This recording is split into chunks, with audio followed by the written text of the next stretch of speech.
ನನ್ನ ಎಲ್ಲ ಆತ್ಮಬಂಧುಗಳಿಗೆ ನಮಸ್ಕಾರ. ಎಲ್ಲರೂ ಜೀವನವನ್ನು ಕಟ್ಟುತ್ತಿದ್ದಾರೆ ವಿನಃ ಯಾರೂ ನಿಜವಾಗ್ಲೂ ಜೀವನವನ್ನು ಮಾಡ್ತಾ ಇಲ್ಲ. ಉದಾಹರಣೆ, ನಾವು ಮನೆಯನ್ನು ಕಟ್ಟಿ ವಾಸ ಇರ್ತೀವಿ. ಒಂದು, ನಾವು ಇರೋವರೆಗೂ ವಾಸ ಇರ್ತೀವಿ. ಇನ್ನೊಂದು, ಮನೆ ಬಿದ್ದೋಗೋವರೆಗೂ ವಾಸ ಇರ್ತೀವಿ. ಪದೇ ಪದೇ ಮನೆ ಕಟ್ಟಿ ವಾಸ ಮಾಡಲ್ಲ. ಇದೇ ರೀತಿ ನಮ್ಮ ಜೀವನ. ನಮ್ಮ ಆಸೆ ಆಕಾಂಕ್ಷೆಗಳನ್ನು ಕಟ್ಟಬೇಕು. ಎಷ್ಟು ನಮ್ಮ ಜೀವನಕ್ಕೆ ಅವಶ್ಯಕತೆ ಎಷ್ಟಿದೆಯೋ ಅಷ್ಟನ್ನು ಕಟ್ಟಬೇಕು. ನಾವಿಲ್ಲಿ ಮಾಡ್ತಿರೋದಾದರೂ ಏನು?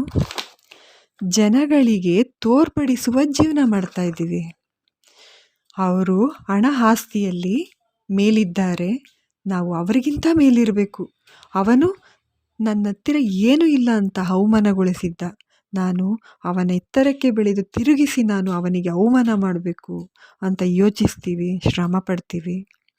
ಇನ್ನೊಂದು ರೀತಿ, ಈ ದೇಶಕ್ಕೆ ಅಥವಾ ಇಡೀ ಪ್ರಪಂಚಕ್ಕೆ ನಾನು ನಂಬರ್ 1 ಆಗಬೇಕು ಅಂತ ಹೊರಟು ತಾನು ಸಂತೋಷದಿಂದ ಬಾಳಬೇಕಿದ್ದ ಜೀವನದ ಅನುಭವವನ್ನು ಹಾಳು ಮಾಡಿಕೊಂಡು ಇಡೀ ಜೀವನಕ್ಕೆ ನಂಬರ್ 1 ಆಗಿ ಕೊನೆಗೆ ವಯಸ್ಸಾಗಿ ಅಥವಾ ಒಂದು ದೊಡ್ಡ ರೋಗ ಬಂದು ಸತ್ತಾಗ ಅವನಿಗೆ ಸಿಕ್ಕಿದ್ದು ನಂಬರ್ 1 ಎಂಬ ನಾನು ನನ್ನದು ಎನ್ನುವ ಅಹಂಕಾರ.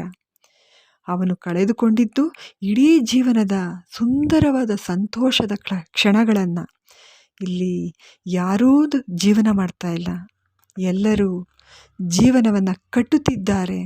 ಇಂಥ ಜೀವನ ಯಾಕೆ ಬೇಕು? ನಮಸ್ಕಾರ ನನ್ನ ಎಲ್ಲ ಆತ್ಮಬಂಧುಗಳೇ.